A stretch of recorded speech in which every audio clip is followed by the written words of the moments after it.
च्या नंतर सुद्धा ह्या शेतकऱ्यांना असं झगडावं लागतं. मात्र शेतकऱ्याच्या विरोधात आज केंद्रातलं आणि राज्यातलं सरकार लागलेलं आहे. महागाई कमी झाली अशी वाटते तुम्हाला? आपल्या देशातला गरीब माणूस अधिक गरीब करण्याचं आणि श्रीमंताला अधिक श्रीमंत करण्याचं धोरण हे नरेंद्र मोदींनी स्वीकारलेलं आहे. सामाजिक विकास सोडून दिला, सांस्कृतिक विकास आपण सोडून दिला आणि पर्यावरणाचा विकासही सोडून दिला आणि पोलिसांपुढे तिची छेड काढल्या जाते. महाराष्ट्र प्रदेश काँग्रेसचे अध्यक्ष हर्षवर्धन सपकाळ साहेब आज आपल्या स्टुडिओमध्ये आलेले आहेत. त्यांचं इथे मनपूर्वक स्वागत करतो आणि आगामी ज्या मुंबईसह 29 महानगरपालिकांच्या निवडणुका आहेत तर त्यासाठी त्यांना खूप खूप शुभेच्छा देतो. सुरुवातीला प्रश्न असा आहे की सर तुमचं स्वागत. प्रश्न असा आहे की मुंबई महानगरपालिकेसह ज्या 29 महानगरपालिकांच्या निवडणुका आहेत तर त्या निवडणुकांमध्ये तुमचे बेसिक मुद्दे काय राहणार आहेत? स्थानिक पातळीवरचे मुद्दे हेच महानगरपालिकेमध्ये महत्त्वाचे असले पाहिजे. कारण जेव्हा आपण 74वी घटनादुरुस्ती केली तेव्हा सत्तेचं विकेंद्रीकरणाची भूमिका ही 73 आणि 74 घटनादुरुस्तीत होती. त्यामध्ये दिल्लीत आणि मुंबईत जसा कारभार चालतो तसाच गाव पातळीवर पण महानगरपालिका पातळीवर चालावा हा महत्त्वाचा मुद्दा आहे. सर्वच राज्य सरकारने सर्वच केंद्र सरकारने करू नये. तर या मुद्द्याच्या अनुषंगानं निवडणुकीमध्ये प्रचार हा गेला पाहिजे. गावकरी ते रावणाकरी असं गावाबद्दल म्हणतो तसंच महानगराच्या संदर्भातही बोललं गेलं पाहिजे. आणि प्रत्येक गावांमध्ये मनमोहन सिंग साहेब जे आहेत ते पंतप्रधान झाल्यानंतर महानगरपालिकेला मोठ्या प्रमाणावर निधी मिळायला लागला. अंडरग्राऊंड ड्रेनेजसारख्या योजना आल्या, पाण्यासाठीच्या मोठ्या योजना आल्या आणि गावामध्ये तुलनेने महानगरपालिका क्षेत्रामध्ये महानगरांमध्ये मोठा निधी हा मिळायला लागला. तो मिळता मिळता आता कमी अधिक 20 वर्षापेक्षा जास्ती काळ हा लोटला. या काळामध्ये मोठ्या प्रमाणावर गावात प्रत्येक गावात कामं झाले. सिमेंटचे रोड झाले, नाल्या झाल्या, अंडरग्राऊंड ड्रेनेज झाले, सिग्नल गावांमध्ये लागले, पाणीपुरवठा योजना आल्या. मात्र हे सर्व जरी झालं असलं तरी स्थानिक पातळीवर बरेच ठिकाणी भ्रष्टाचारही आहे, वाहतूक कोंडी आहे. योजना अनेक येऊनही संभाजीनगरसारखे काही गावं आहेत की जिथे अजून पिण्याच्या पाण्याचं फार दुर्भिक्ष आहे. बाजूला धरण आहे मात्र धरणातून पाणी गावात कसं आणायचं अशासारखी प्रश्न या आहेत.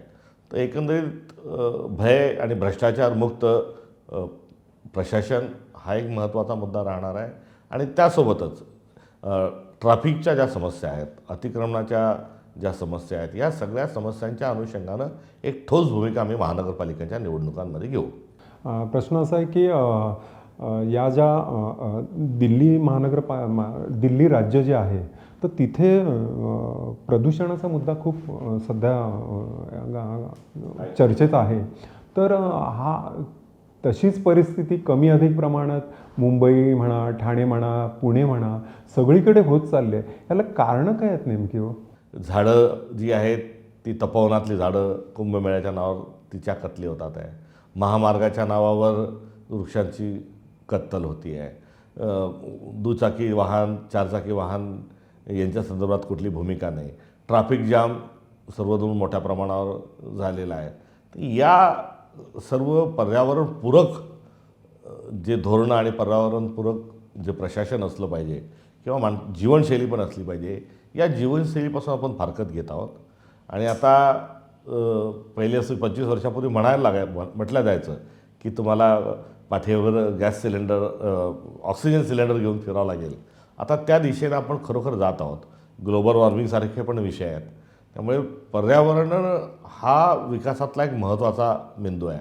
आपण तो सोडून दिला आणि आपण केवळ योजना म्हणजे भौतिक विकास, रस्ता नाल्या, लाईट, हायवे या मार्गाने चाललो.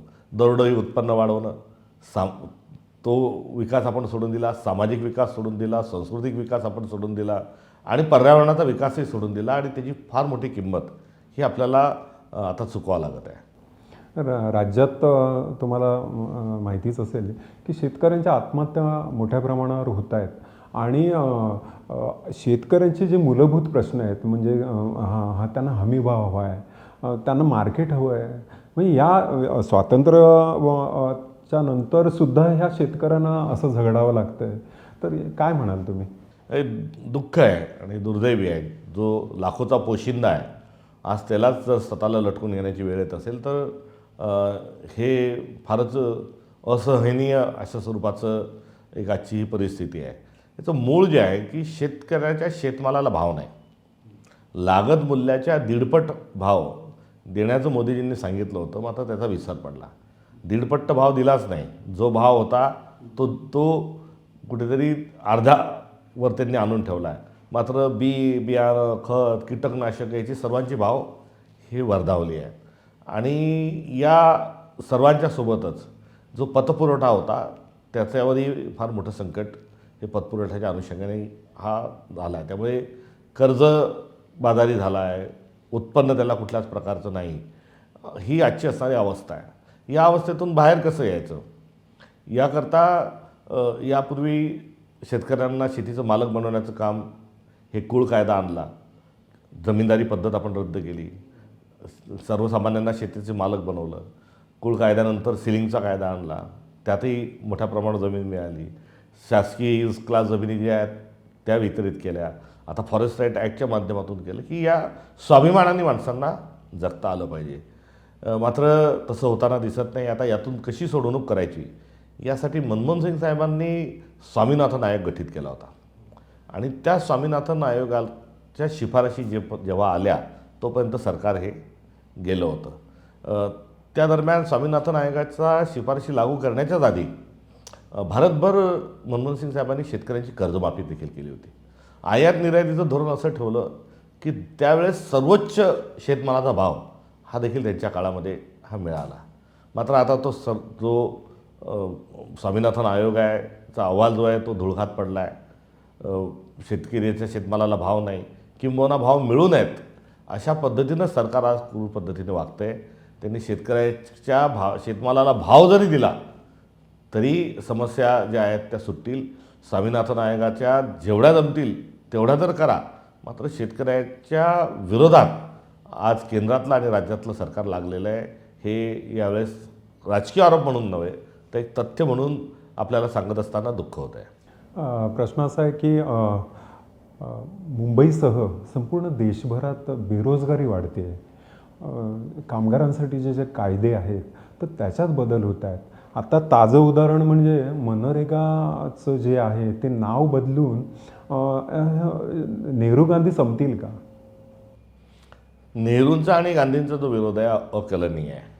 मात्र त्यांना इतका विरोध केला की आता त्याच्याबद्दलच लोकांना माहिती आता घेण्याची एक आवड लागली. आणि नेहरूजी हे फाउंडर ऑफ द नेशन होते एव्हा नाही देशातल्या लोकांना, नवीन पिढीला देखील हे कळलेलं आहे. बेरोजगारीच्या संदर्भात खरीच मोठी समस्या आहे. AI सारखे पण आता काही टूल्स आले त्याच्यामुळे पण हवालदिल झालेले. शेतीची अवस्था आधी आपण बघितलेलीच आहेत. आता याचं समाधान जे आहे ते काही मुठभर लोकांचं चांग भलं करून चालणार नाही. तर एक विस्तारित धोरण हे असलं पाहिजे, ही सरकारची भूमिका असली पाहिजे. मात्र सरकार हा वेठबिगार मजुरांसारखा आता या देशातल्या कामगारांना वागवायला लागला आहे. 12 तास काम करा, 8 तासावरून 12 तास करणं, कॉन्ट्रॅक्टवर कामगार नेमणं, मनरेगा बंद करून कामगार जो आहे मोफत स्वस्तात मिळेल याची व्यवस्था करून घेणं. त्यामुळे एकंदरीत उद्योगपती धार्जिनी भूमिका ही सरकारने ही घेतल्याचं हे आढळून येतं. आणि दरवर्षी 2 कोटी रोजगार दिवस नरेंद्र मोदींनी म्हटलं होतं 2014ला. 12 वर्ष त्यांना होत आहेत, त्या 24 कोटी रोजगार कुठे गेला हे तर काही माहीत नाही. मात्र या दरम्यानच्या काळात 24 कोटी लोकांचे रोजगार मात्र त्यांनी रिटेलर्स असतील किंवा इंजिनियर्स असतील, विदेशातल्या आपले जाणं लोकांचं बंद झालं त्या अनुषंगाने असतील, या 24 कोटी रोजगार तर त्यांनी मात्र निश्चित घालवलेले आहेत. नाही, प्रश्न असा आणखी की महागाई खूप वाढते, दुसरीकडे रोजगार नाही आहे, अशी परिस्थिती निर्माण झालेली आहे. तुम्ही त्यावेळेला जेव्हा मनमोहन सिंगांचं सरकार होतं तेव्हा पेट्रोलचे भाव तुम्ही कमी करा असं म्हणून सांगितलं होतं. नंतर सिलेंडरच्या तर मोर्चेच निघाले होते त्यावेळेला.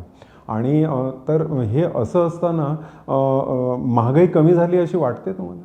महागाई कमी होण्याचा प्रश्न, महागाई वाढत चालली आहे. आणि महागाई वाढत असताना विडंबना अशी आहे की तेलाची किंमत 175च्या वर आणि तेलबियाण्यांची किंमत 4000. म्हणजे एंड प्रॉडक्टची किंमत वाढलेली आहे, मात्र कच्चा माल जो आहे त्याची किंमत काही वाढायला तयार नाही. कपड्यांची किमती वाढल्यात, मात्र कापूस जिथल्या तिथे आहे. डाळींच्या किमती वाढल्या, मात्र द्विदल धान्याचा भाव जिथला तिथेच आहे. त्यामुळे सर्व जे धोरणं आहेत हे मध्यस्थ आणि तुंबळ पैसा कमवावा, उद्योगपतींनी श्रीमंत व्हावं असं धोरण आखलं जात आहेत. आणि दस्तर खुद्द नरेंद्र मोदींनी कबूल केलं. त्यांना जेव्हा विचारलं की आपल्या देशाची जी अर्थशास्त्र आहे ते के पद्धतीने वाढतं आहे, म्हणजे गरीब माणूस गरीब होत चालला आहे, श्रीमंत श्रीमंत होत चालला आहे आणि इकॉनॉमी वर आहे, तेव्हा त्यांनी सांगितलं की श्रीमंत होणं पाप आहे का? मग त्यांना माझा प्रतिप्रश्न आहे, गरीब होणं पाप आहे का? आणि श्रीमंतांना तुम्ही जे श्रीमंत करताय ते त्यांच्या कौशल्याने नव्हे तर तुमच्या धोरणांमुळे ते श्रीमंत होत चालले. आणि गरीब जो आहे हा त्यांच्या पापामुळे किंवा त्याच्या निष्क्रियपणामुळे नाही, तर तुमच्या भूमिकेमुळे आणि तुमच्या पापामुळे तो हा खाली चाललेला आहे. आपल्या देशातला गरीब माणूस अधिक गरीब करण्याचं आणि श्रीमंताला अधिक श्रीमंत करण्याचं धोरण हे नरेंद्र मोदींनी स्वीकारलेलं आहे. असं आता आणखीन एक प्रश्न असा आहे की राज्यामध्ये म्हणजे महिलांवरील अन्याय अत्याचार वाढलेले आहेत. एकूणच लॉ अँड ऑर्डरची परिस्थिती अवघड होत चाललेली आहे. काय म्हणाल? फार दुःखद आहे. महिलाची सुरक्षितता ही महाराष्ट्रामध्ये कधी मुद्दा हा मोठ्या प्रमाणात नव्हता. मात्र अलीकडच्या काळामध्ये अशा पद्धतीनं मुद्दा ऐरणीवर येणं, जिजाऊच्या राज्यात, सावित्रीबाईच्या राज्यात, जिने झाशीची राणी ज्या राज्यात दिली त्या राज्यातील आज महिला असुरक्षित आहे, हे दुःख आहे. आणि गृह राज्यमंत्री जे आहेत बलात्कार झालेल्या पार्श्वभूमीवर म्हणतात की ती जर किंचाळली असती तर बलात्कार झाला नसता.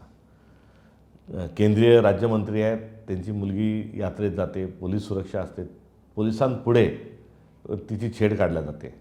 आरोपींना अटक करा म्हणून त्या केंद्रीय राज्यमंत्र्यांना पोलीस स्टेशनमध्ये धरणे द्यावे लागतात.